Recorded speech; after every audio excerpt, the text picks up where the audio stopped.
Welcome, everybody, to another episode of Let's Make Dinner, your audio library of amazing dinner recipes you can always get on the table.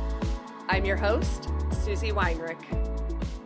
Happy Thursday, everybody. I'm so glad you joined me to make a little bit of dinner or to get a new dinner idea. I love that too. I know I put out a poll the other week to see why you guys are tuning in and what you like about this show. And a lot of people said that they like this show to get new dinner ideas. And so I'm glad you're joining me, and I hope that you find this dinner recipe delicious. Today, we are making a grilled barbecue pork tenderloin. If you're listening to this in real time, it is summertime. It's the perfect time to get that grill out. You crack open a beer and make this delicious, I'm telling you, so incredibly delicious grilled barbecue pork tenderloin. The last time I made this, we had a ton left over in the fridge, and I ate it all week with the homemade barbecue sauce, just dipping it. I would eat it cold right out of the fridge. And let me tell you this too. What I love about this pork tenderloin is you can actually reheat it in the microwave, like reheat slices, and it doesn't overcook. I found that even the tail end of the pork tenderloin that can sometimes get overcooked just even on the grill, I would reheat that in the microwave and it still was super tender. So you're going to love this. I think that it's a great substitute for grilled steak because you still have a ton of flavor and it's super tender, but it's not as expensive. So this is a super economical cut of meat that you can pop on the grill and have for dinner. So let's get into a couple tips and tricks for this recipe. First of all, let's talk about pork tenderloin in general. You want to make sure that you're buying pork tenderloin and not pork loin. I have been duped at the grocery store and I was so pissed off. So I went to, I think it was at Trader Joe's, and I was going to make pork tenderloin for dinner. And what they had in the package was small, like a pork tenderloin, and it was called a pork tender. I'm pretty sure that's what it was called. I got it home, and as soon as I opened the package and I cooked that thing, I was like, this is a pork loin, and it was so dry. Pork tenderloin will always be called pork tenderloin. So make sure that you're buying the right thing. Pork loin is not the same thing.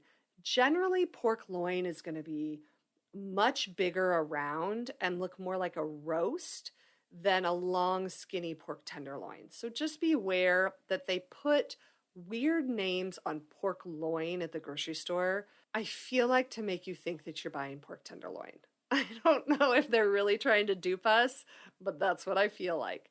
So just make sure that the package says pork tenderloin. And a lot of times, your pork tenderloin will actually come in packages of 2 because they are quite small. So a lot of times they'll put 2 in a package just to give you more in there. I don't know why they do it. The other thing about pork tenderloin is that they usually have a thicker end and then kind of like a tail end. The end part kind of tapers off into a really skinny end. There are 2 ways you can avoid that overcooking. The first one is to actually double it over onto the pork tenderloin and tie it up so that it's equal thickness from end to end. That's one option. What I usually do, I don't take the time to tie it up. I will usually position my pork tenderloin on the grill so that that thicker end is closer to the direct heat and that little tail end is further away so that it's not cooking as quickly as that thicker end. Also with this recipe, I have a homemade barbecue sauce recipe that you can make. It's super easy to make, and really you just need to have butter, onion, ketchup, Worcestershire sauce, brown sugar, and then a bunch of spices from your spice cabinet. So if you have those things, I highly recommend trying to make your own barbecue sauce. But if you're like, yeah, I'm not doing that, just grab the barbecue sauce that you love at the grocery store or your favorite barbecue restaurant. I live here in Kansas City, and we have some excellent barbecue restaurants that sell their sauce.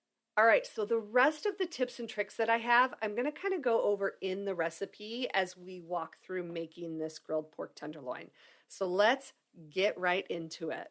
So this recipe has 2 layers of barbecue flavor. We're going to do a wet rub to marinate the pork tenderloin, and then we're going to baste it with barbecue sauce. Let's start with that wet barbecue rub. So in a small bowl, you're going to mix together 2 tablespoons of extra virgin olive oil, 2 tablespoons of Worcestershire sauce, 2 teaspoons of coarse ground black pepper, 2 teaspoons of chili powder, 2 teaspoons of garlic powder, 1 teaspoon of onion powder, 2 teaspoons of kosher salt, 1 teaspoon of ground cumin, and half a teaspoon of smoked paprika. Give that a really good stir, and that is your wet rub. So then, here is a great tip. You're going to end up wrapping these pork tenderloins in plastic wrap. So what I recommend is laying out big sheets, 2 big sheets of plastic wrap on your countertop. Now take your 2 pork tenderloins and place one on each one of those plastic wrap sheets. Now is the time that you can slather those pork tenderloins with that wet rub, and you're not making a mess anywhere. You're going to then wrap those pork tenderloins up right in that plastic wrap, and all of the mess is contained right in that plastic wrap. Now what you want to do is you can either pop those into a Ziploc bag, or you can pop them into just a rimmed baking pan and pop them in the fridge. You're going to marinate these for anywhere from 4 hours to 48 hours. So basically, if you're short on time, do those 4 hours. If you want to work ahead, do it 2 days. But a great time to aim for is about that 24-hour mark. So if you can do it the day before and have it ready for the next day for dinner, that's perfect. All right, so say your 24 hours has gone by, and now it's time to grill these pork tenderloins. So what you want to do is remove them from the fridge, and we're going to let them sit at room temperature for about 30 minutes before we get them on the grill. This is actually called tempering, and you're just letting the meat rest at room temperature to kind of warm up. And I don't mean warm up like we're going to start growing bacteria. I mean, you're just going to take that chill off so that when you do put it on the grill, it's going to cook more evenly. So set those out at room temp, and then you're going to set your grill up for direct high heat cooking and indirect heat cooking. So if you have a charcoal grill, which is what I grill on, I set all of those charcoals up, the hot charcoal, on one side of the grill. That's the direct side. And we're actually not going to use that side. We're only going to cook on the indirect side. Also, while my grill is heating up, what I like to do is make that barbecue sauce. So if you are also going to make the barbecue sauce, let me run over that really quick. It's so simple. In just like a medium-sized saucepan, you're going to melt 4 tablespoons of butter. Then you're going to add a 1/4 cup of very finely diced onion. And I like to use either a white or a yellow onion here. You're going to saute that until it's pretty translucent and soft. Then you're going to add in 1 minced garlic clove, 3/4 cup of ketchup, a 1/4 cup of brown sugar, 3 teaspoons of Worcestershire sauce, and then we're going to add in some spices. So 1 teaspoon of chili powder, half a teaspoon of smoked paprika, a 1/4 teaspoon of black pepper, a couple dashes of like Tabasco or Frank's Red Hot, and then a pinch of kosher salt. You're just going to stir that all together, let it simmer for 5 minutes tops, and remove it from the heat. That's it. Your barbecue sauce is ready, and you are going to want to dunk all of the pork tenderloin right into that. Now, what I recommend when you're using either your homemade barbecue sauce or store-bought barbecue sauce is pour out 1 cup of sauce and divide it in half.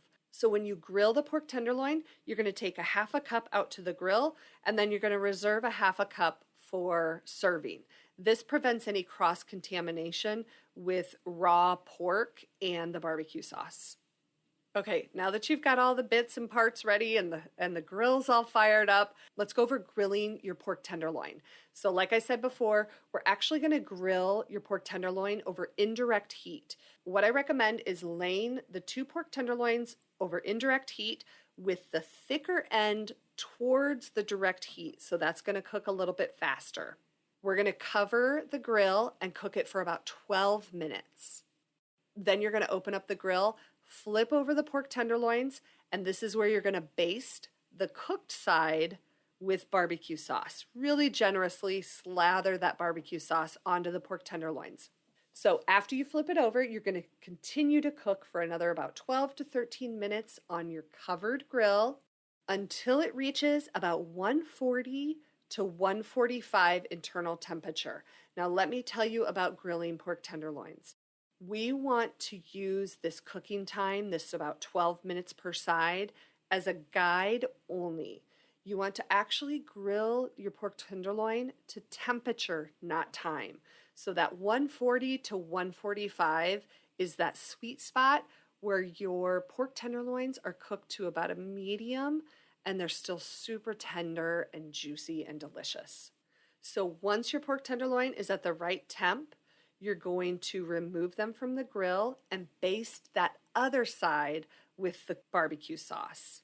Bring that grilled barbecue pork tenderloin inside, and you're going to let it rest for about 5 to 10 minutes before you cut it. You just want the pork tenderloin to relax and stay nice and tender and redistribute all the juices. Then what I recommend is cutting the pork tenderloin into about 1.5-inch slices for serving. Serve the extra barbecue sauce on the side for everybody to dip into. Really, really good. Here is our very, very favorite side dishes. I have a cast iron skillet crispy oven potatoes and roasted broccoli. That makes such a delicious dinner. So that does it for this full recipe today on this Thursday. I hope you enjoyed the entire thing. And until next week, I hope this episode of Let's Make Dinner makes your dinner time a little easier. See ya. All right, now it's time for your double dip. But this week, I don't really have a huge double dip for you. Next week, we are, again, if you're listening to this in real time, we're getting very close to the 4th of July. And so I'm going to take a little bit of time off, and I'm going to republish my 4th of July menu podcast episode that I did last year. You can look for that one next week and plan out your 4th of July menu. And actually, there's some delicious recipes that I talk about on there that you can make any night of the week. See you all in a couple weeks. Have a wonderful 4th of July.